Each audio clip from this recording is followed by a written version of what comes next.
Hi friends, welcome to Manoshakti part 6 video.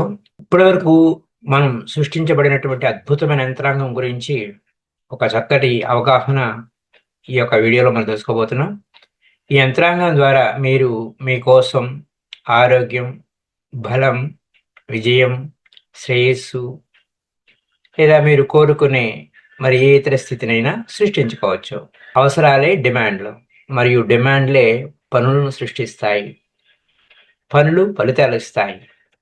పరిణామ ప్రక్రియని నిరంతరం మనం ఈ రోజులు నుండే రేపటి నిర్మిస్తుంది.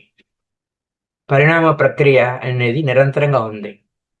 మనం ఈ రోజు నుంచే రేపు నిర్మాణం జరుగుతుంది. యూనివర్సల్ అభివృద్ధి వలె వ్యక్తిగత అభివృద్ధి కూడా పెరుగుతున్న సామర్థ్యం మరియు పరిణామ క్రమంలో ఉంటుంది. మనం ఇతరుల హక్కులను ఉల్లంఘిస్తే మన నైతిక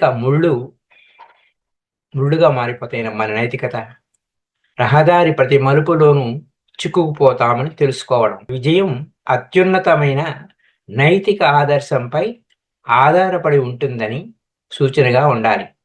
అదే ఎక్కువ మందికి గొప్ప మేలు చేయడం అన్నమాట. ఆకాంక్ష, కోరిక మరియు నిరంతరం కొనసాగించే సామరస్యపూర్వక సంబంధాల ఫలితాలు సాధిస్తాయి. గొప్ప అడ్డంకి తప్పుడు మరియు స్థిరమైన ఆలోచనలు. శాశ్వతమైన సత్యంతో అనుసంధానించబడడానికి మనం అంతర్గతంగా నిలకడ మరియు సామరస్యాన్ని కలిగి ఉండాలి. సమాచారాన్ని స్వీకరించడానికి రిసీవర్ తప్పనిసరిగా ట్రాన్స్మిటర్తో ఒకే తరంగ దైర్ఘ్యంతో ఒకే ఫ్రీక్వెన్సీలో ఉండాలి. ఆలోచన అనేది మనసు యొక్క ఉత్పత్తి. సృజనాత్మకమైనది, కానీ దీని అర్థం సార్వత్రికమైనది అని అని కాదు. దాని కార్యాచరణ విధానం మనకు లేదా మన ఆలోచనలకు సరిపోయేలా మార్చుకోవడం కాదు, కానీ మన విశ్వంతో సామరస్యపూర్వక సంబంధంతో రాగలమని. దీన్ని సాధించిన తర్వాత మనకు అర్హత ఉన్న ఏదైనా అడగవచ్చని, అప్పుడు మార్గం సుగమమవుతుందని దీని అర్థం. మై డియర్ ఫ్రెండ్స్, ఇప్పటి వరకు ఈ ఎపిసోడ్ గురించి మనం తెలుసుకున్నాం. ఇందులో లోపలికి వెళ్దాం. యూనివర్సల్ మైండ్ ఎంత అద్భుతమైనదంటే దాని ఉపయోగకరమైన శక్తులను, సామర్థ్యాలను మరియు దాని అపరిమితమైన ఉత్పత్తి ప్రభావాలను అర్థం చేసుకోవడం కష్టం. ఈ మనసు కేవలం తెలివితేటలు మాత్రమే కాదు, అన్ని పదార్థాల సారాంశం అని కూడా మనం తెలుసుకున్నాం. అలాంటప్పుడు అది రూపంలో ఎలా విభిన్నంగా ఉంటుంది? మనకు కావలసిన ఫలితాలు మనం ఎలా పొందగలం? ఏ విద్యుత్ నిపుణుడైనా సరే విద్యుత్ ప్రభావం ఏమిటి అని అడగండి. దానికి అతను విద్యుత్ అనేది కదలిక యొక్క ఒక రూపం, దాని ప్రభావం అది అనుసంధానించబడిన యంత్రాంగం మీద, మెకానిజం మీద ఆధారపడి ఉంటుంది అని సమాధానం ఇస్తాడు. ఈ యంత్రాంగం పైన మనకు వేడి, కాంతి, శక్తి, సంగీతం లేదా ఈ ప్రాణాధార శక్తిని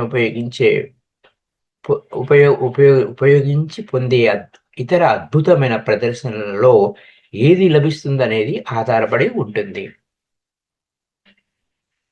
ఆలోచన ద్వారా ఎటువంటి ప్రభావాన్ని సృష్టించవచ్చు? దానికి సమాధానం ఏమిటంటే, ఆలోచన అనేది కదలికతో ఉన్న మనస్సు. గాలి కదిలినప్పుడు గాలి అని పిలిచినట్లే మనసు కదిలినప్పుడు, అది ఆలోచనలు కదిలినప్పుడు మనసు అంటాం అన్నమాట. మరియు దాని ప్రభావం పూర్తిగా అది అనుసంధానించబడిన యంత్రాంగంపై ఆధారపడి ఉంటుంది. కాబట్టి ఇక్కడ అన్ని మానసిక శక్తుల రహస్యం ఉంది ఈ వీడియోలో. ఇది పూర్తిగా మనం అనుసంధానించే యంత్రాంగంపై ఆధారపడి ఉంటుంది. ఆ యంత్రాంగం ఏమిటి? మీకు తెలుసు. Thomas Alva Edison, bell, Marconi మరియు ఇతరు ఎలక్ట్రికల్ మాంత్రికులు కనుగొన్న యంత్రాంగం గురించి కొంత తెలుసుకున్నాం. దీని ద్వారా స్థలము, అంతరిక్షము మరియు సమయం కేవలం మాటలకే పరిమితమయ్యాయి. అయితే సార్వత్రిక అంటే యూనివర్సల్‌గా సర్వవ్యాప్త సంభావ్య శక్తిని మార్చడానికి మీకు అందించబడిన యంత్రాంగాన్ని ఎడిసన్ కంటే గొప్ప ఆవిష్కర్త కనుగొన్నారని ఎప్పుడైనా ఆలోచించారా? మనం నేలను దున్నడానికి ఉపయోగించే పనిముట్లు యంత్రాంగాన్ని పరిశీలించడానికి అలవాటు పడ్డాం. మరియు మనం నడిపే ఆటోమొబైల్ యంత్రాంగాన్ని దాన్ని అర్థం చేసుకోవడానికి ప్రయత్నిస్తాం. అయితే మనలో చాలామంది మన ఉనికిలోకి వచ్చిన గొప్ప యంత్రాంగం మనిషి మెదడు గురించి సంపూర్ణ అజ్ఞానంలో ఉండడానికి ఇష్టపడుతూ ఉంటారు. ఈ యంత్రాంగం యొక్క అద్భుతాలను మనం పరిశీలిద్దాం. బహుశా తద్వారా దానికి కారణమైన వివిధ ప్రభావాల గురించి మనం మెరుగైన అవగాహన పొందవచ్చు. మొదటిగా మనం జీవించే చైతన్యవంతంగా ఉండే ఒక గొప్ప మానసిక ప్రపంచం ఉంది. ఈ ప్రపంచం సర్వశక్తిమైంది, సర్వజ్ఞానమైంది మరియు వ్యాప్తమైంది. మన లక్ష్యం మరియు విశ్వాసానికి అనుగుణంగా అది మన కోరికలను సవరిస్ స్పందిస్తుంది కోరికలకు స్పందిస్తుంది. మై డియర్ ఫ్రెండ్స్, ఆ లక్ష్యము మన అస్తిత్వానికి అనుగుణంగా ఉండాలి. అది సృజనాత్మకంగా లేదా నిర్మాణాత్మకంగా ఉండాలి. మన లక్ష్యాన్ని సాకారం చేయడానికి అవసరమైన శక్తివంతమైన ప్రవాహాన్ని ఉత్పత్తి చేసేంత బలమైన విశ్వాసం మనకు ఉండాలి. నీ విశ్వాసం ఎంతటిదో నీకు అంతగా చేకూరుస్తుంది. As thy faith is so be it unto thee. యామతి సాగితర్భవేత్ యద్భావం తద్భవతి అనే సూక్తి శాస్త్రీయ పరీక్షకు నిలుస్తుంది. బాహ్య ప్రపంచంలో ఉత్పన్నమయ్యే ప్రభావాలు బయట ఉన్నవి వ్యక్తి విశ్వంపై చేసే చర్య మరియు ప్రతిచర్యల ఫలితం. దానిని మనం ఆలోచించడం అంటాం. ఈ ప్రక్రియ మెదడు ద్వారా సాధించబడుతుంది. వీటన్నిటి అద్భుతాన్ని గురించి ఆలోచించండి. మీకు సంగీతం, పువ్వులు, సాహిత్యం అంటే ఇష్టమా? లేదా ప్రాచీన లేదా ఆధునిక మేధావి ఆలోచనలు మీకు స్ఫూర్తినిస్తున్నాయా? గుర్తుంచుకోండి, మీరు స్పందించే ప్రతి అందం దానిని మీరు ప్రశంసించడానికి ముందు మీ మెదడులో దానికి అనుగుణమైన రూపురేఖలు కలిగి ఉండాలి.